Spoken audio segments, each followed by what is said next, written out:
Nagsimula ang pelikula kay Mark na nakatira sa second floor. Isang araw hindi siya makatulog dahil maingay sa ibaba ng kanyang kwarto. Nakakita siya ng maliit na butas na agad niyang sinilip ang sa ibaba. Nagulat siya nang makita ang magandang babae na si Mary na nagbabasa. Agad siyang nahumaling sa kagandahan at kaseksihan niya. Si Mary ay nakakulong lang sa kanyang kwarto habang ang kanyang kasintahan ay nagtatrabaho bilang gwardya, na kinakandado ang pinto. Nagsimula nang magsayaw si Mary, na walang kaalam-alam na sinisilip na siya ni Mark sa itaas, na pinapawisan sa kanyang kaseksihan. Samantala, dumating na ang kanyang kasintahan na si Carlo. Nakita niyang nakahiga na si Mary, dahil sa pagod sa trabaho. Sinibak niya si Mary para mawala ito. Hindi ko na ipapakita dahil bawal ito sa bata. Sinilip ulit ni Mark si Mary na sinisibak ni Carlo. Sa sibakan ng dalawa, pati si Mark ay pinapawisan na tiningnan ang kanyang talong na tumayo. Kinabukasan, papasok na sa trabaho si Carlo, na tinitiyak kay Mary na mapopromote na siya sa kanyang trabaho, na balang araw ay makakaalis na sila sa pangit nilang apartment. Si Mark naman ay abala sa pagpasarap sa kanyang sarili na inamagine si Mary na sumasayaw sa kanyang sexing damit hanggang malabasan siya. Kinabukasan, lumabas naman sa kwarto si Carlo na aakyat sana sa second floor, nang nadulas ang kanyang paa dahil sa bola. Nakita naman siya ni Mark na tinawanan siya. Naiinis si Carlo sa kanya kaya't bumaba na lang siya na hindi namalayan na nahulog ang susi ng kanyang kwarto. Habang ang mga kapitbahay ay abala sa pagtsismisan, agad na kinuha ni Mark ang susi at pumasok na sa kanyang kwarto. Kinagabihan, sinilip ulit ni Mark si Mary na natutulog.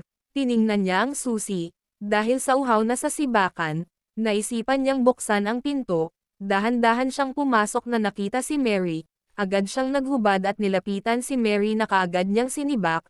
Hindi naman lumingon si Mary na patuloy lang sa pagtulog. Dahil sanay na siya na sinisibak siya ni Carlo kapag dumating na galing sa trabaho, tagumpay sa pagsibak si Mark kay Mary, na kaagad siyang nagbihis na sinara ang pinto at mabilis na umakyat pabalik sa kanyang kwarto na nasiyahan dahil sa wakas ay nakasibak na siya. Sa sumunod na araw, sinilip niya ulit si Mary na nagyo-yoga. Nilaban rin niya ng maayos ang damit ni Mary na nahulog sa sampayan. Dahil hindi makatulog si Mark, binuksan niya ulit ang kwarto ni Mary na kaagad naghubad ng damit na sinimulang sibakin si Mary. Hindi ko na ipapakita dahil bawal ito sa mga bata. Habang sinisibak ni Mark si Mary, binuksan ni Mary ang kanyang mata na nagulat nang hindi pala si Carlo ang sumisibak sa kanya. Humingi naman ng pasensya si Mark na inamin na nagagandahan siya sa kanya kaya't sinibak siya. Nalaman naman ni Mary na siya rin ang sumibak sa kanya dati. Hindi naman makatingin sa kanya si Mark. Kaya't naawa siya, dahil gwapo naman si Mark at magaling rin sumibak, pinatawad niya ito na hinalikan si Mark at nagpatuloy sa kanilang sibakan. Madaling araw na, nang nakalabas sa kwarto ni Mary si Mark, pag-akyat niya nakita niya ang dalaga na si Rosa, na inaakit siya pero hindi niya ito pinapansin.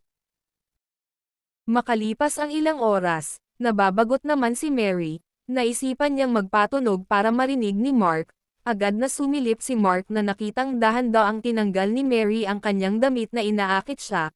Pinawisan ulit si Mark habang si Mary ay patuloy lang sa pagtanggal ng kanyang damit. Bigla naman dumating si Carlo na kaagad nagbihis si Mary na nagpapanggap na natutulog. Nakita naman siya ni Carlo, naghubad kaagad siya ng damit na kaagad sinibak si Mary. Dahil sa ingay ng dalawa nagtataka naman si Mark kaya't sumilip siya ulit, na nakita na sinisibak ni Carlo si Mary. Nagsimula na siya naiinis kay Carlo. Kinagabihan, nagdesisyon si Mark na umalis, naglalakad na siya nang mabangga siya ng lalaking hinahabol ng kanyang kapitbahay. Nagkagulo dahil sumisilip ang lalaki sa mga kabahayan na nambabastos ng mga kababaihan. Tinutukan naman siya ni Carlo ng baril, dinala nila Carlo ang lalaki sa pulis, nagumpisa namang bumalik sa kanilang mga bahay ang ibang kapitbahay. Habang si Mark ay nakatayo lang na napansin si Mary sa bintana na nakatingin sa kanya.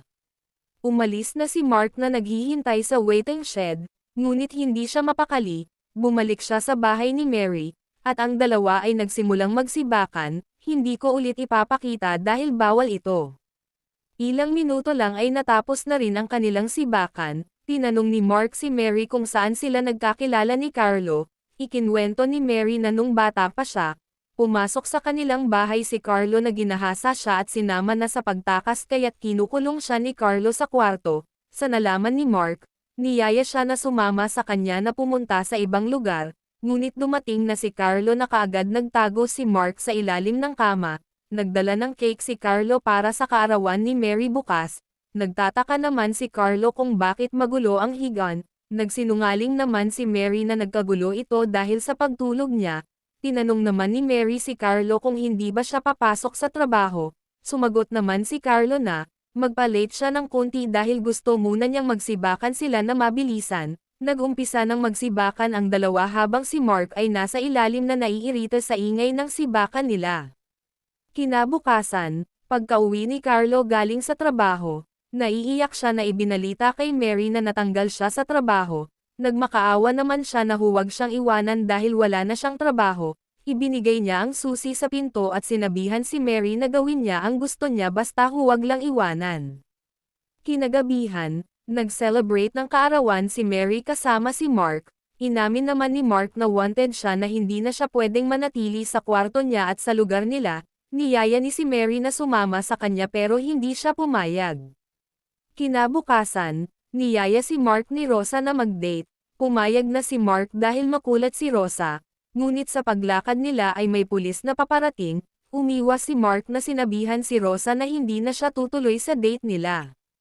Kinagabihan, nalungkot si Rosa sa palaging pag-iwas ni Mark sa kanya. Dinamayan naman siya ng kanyang tiyahin na si Dolores. Dumating naman si Adam na may gusto kay Rosa. Kinantahan siya ngunit naiinis lang siya kay Adam. Nagkainuman na ang magkapitbahay, habang si Mark ay dahan-daang naglalakad papunta sa kwarto ni Mary, ngunit nakita siya ni Dolores na nagtataka ito. Ibinalita na ni Mark na aalis na siya kinabukasan, inamin niya na naging masaya siya nang makilala siya, umamin rin si Mary na naging masaya rin siya dahil para sa kanya may kalayaan siya pagkasama siya. Kinuha ni Mark ang kamay ni Mary na nilagay sa kanyang mukha na sinabihan si Mary na hindi siya makakalimutan. Samantala, habang abala sa inuman ang mga kapitbahay, tumawag naman si Dolores kay Carlo na may ibinalita. Nagsimula naman magsibakan sila Mark at Mary, habang si Dolores ay hindi mapakali, ilang minuto lang ay dumating ang taxi na sakay si Carlo, nagmamadali itong naglakad papunta sa apartment, at dahan-daang binuksan ang pinto. Nakita niya sila Mark at Mary na nagsibakan, kinuha niya ang kanyang baril at kaagad binaril si Mark na kaagad nawalan ng buhay. Tinanong naman ni Carlo si Mary kung bakit nagawa niyang makigsibakan sa iba na mahal naman siya. Galit naman na sumagot si Mary na paano siya mamahalin kung pinilit siyang gahasain nung bata pa siya. Hindi na binaril ni Carlo si Mary na naiiyak na lang na umalis. Sa paglabas ni Carlo, nagulat ang mga kapitbahay na nakitang duguan siya. Natataranta naman si Dolores. Naglakad na palayo si Carlo na tinutok ang baril sa kanyang ulo hanggang binaril na niya ang kanyang sarili. Nagbunga naman ang sibakan nila Mark at Mary na nagkaanak sila ng lalaki, na ang pangalan ay Jinwoo kung saan iniwan siya ni Mary dahil hindi na nakaya ang pag-iisa niya, na-depressed ito na pumunta sa Riles at nagpabangga sa tren. Inampon naman ang bata ni Dolores, ngunit hindi rin ito nagtagal na pinampun niya sa mayaman. Nakalipas ang ilang taon, bumalik ang bata na si Jinwoo na kamukha ni Mark, humingi naman ng tawad si Dolores sa kanya na dahil sa kanya nawalan siya ng magulang, dahil nagsumbong siya kay Carlo na pumasok sa kanilang kwarto si Mark na ama niya, binigay niya ang mga natirang kagamitan ni Mary na kinatuwa ni Jinwoo. At dyan nagtatapos ang ating pelikula. Maraming salamat po sa panonood, huwag kalimutang mag-subscribe para malaman ang susunod kong upload dito sa Taco Recap.